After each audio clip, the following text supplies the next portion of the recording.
Literally a day after I was bitching about The Mandalorian officially sucking because of Lizzo and Jack Black, Disney goes out and does something and one-ups themselves completely by having Daisy Ridley returning to reprise her role as Rey Palpatine in a new Star Wars film.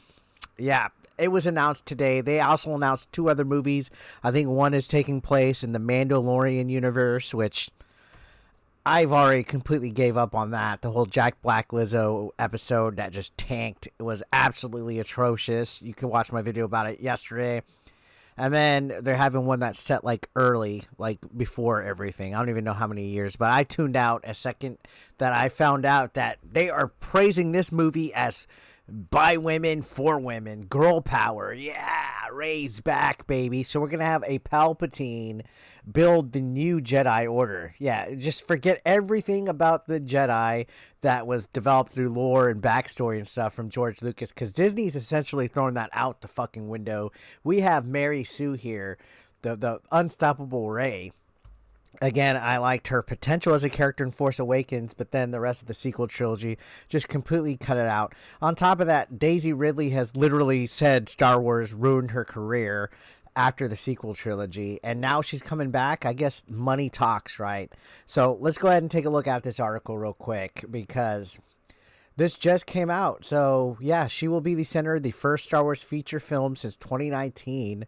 And Jesus Christ, it's already been that long. It feels like Rise of Skywalker just came out. Lucasfilm President Kathleen Kennedy announced at Star Wars Celebration in London on Friday. So Sharmeen Obad Shinoy for Miss Marvel will direct from a script by Stephen Knight, who made Peaky Blinders. The film follows the events of Rise of Skywalker and will focus on Rey as she builds a new Jedi Order. I'm going to be honest, it shouldn't be Rey building the new Jedi Order. It should have been Ben Solo. It should have been Kylo Ren's real life character. Like not Kylo Ren First Order, but Ben Solo should have been the one making the new Jedi Order. But you know how everything is nowadays. Girl power. Women have to do it. We can't have a straight white male because men are bad. Men are evil. We don't need a man mansplaining our Star Wars for us. We need a female because diversity and inclusion and girl power. Yay! That's exactly what it is. They could have had Kylo live. Spoiler alert, Kylo Ren could have lived. And him and Rey could have built a new Jedi together. But no, we cannot have a guy do anything good. And we're having somebody that directed Miss Marvel, which I think Miss Marvel was another clusterfuck of girl power. I know some people liked it. I absolutely hated Miss Marvel. So, yeah, continuing on with this article, this is the project marks several major milestones for the franchise. Obad Shinoy, and I know I'm butchering her last name, I do not care, is the first woman and first person of color to direct a Star Wars movie. And that's the thing right here. That is the ticket. This is exactly what they want. They want it to be focused more on that. Like, oh, look what we did. This is identity politics at its best. This is the first Star Wars movie by a woman and a person of color. Look at us. Instead of just worrying about, hey, we fucked up on the sequel trilogy. Let's make sure this is good. Let's make sure it stands by the merit that it's written well, that it actually continues a good story. Because I'll be honest, I can get over the whole Rey thing. I'm not triggered because, oh, it's a woman. Oh, I'm a conservative Republican and I'm right-winged and I hate women. No, it's not that. I want a good plot. If they can make a good plot, a good story, develop it good, and have it actually be enjoyable and entertaining and make it feel like it's true to the source material of Star Wars without identity politics, without SJW bullshit, then awesome. I don't give a fuck if Rey's the main character.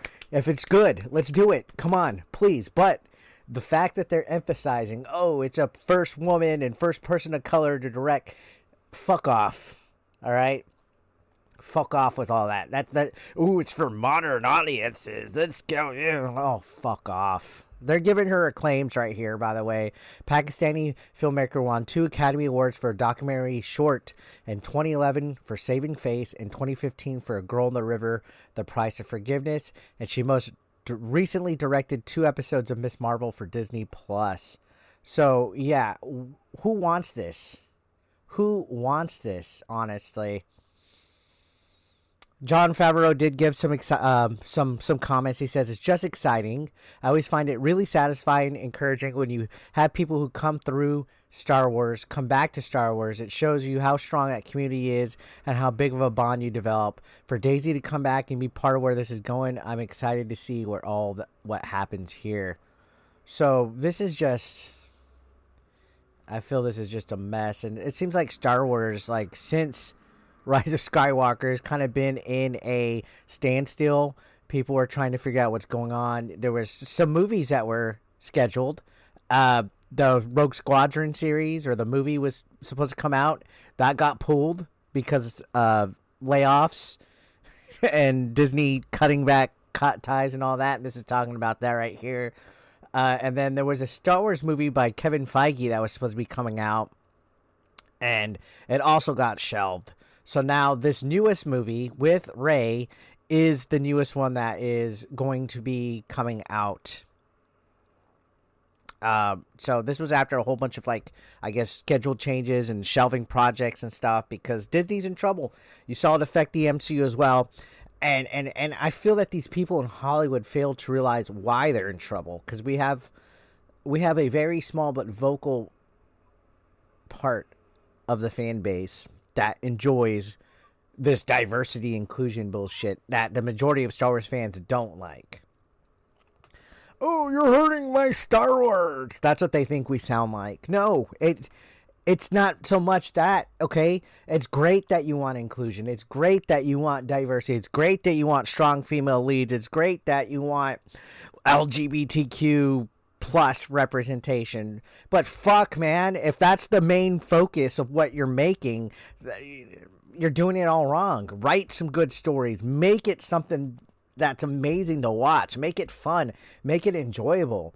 When all you have behind your project is identity fucking politics, that's where it falls down. That's where it, fails to meet the expectations of what people want to see for entertainment. It's not being a bigot. It's not being closed-minded. It's fucking facts. It's facts up the yin yang. And I just feel that this has disappointment written all over it. Sure, I'm going to take a wait and see approach with it. But I have no hopes for this.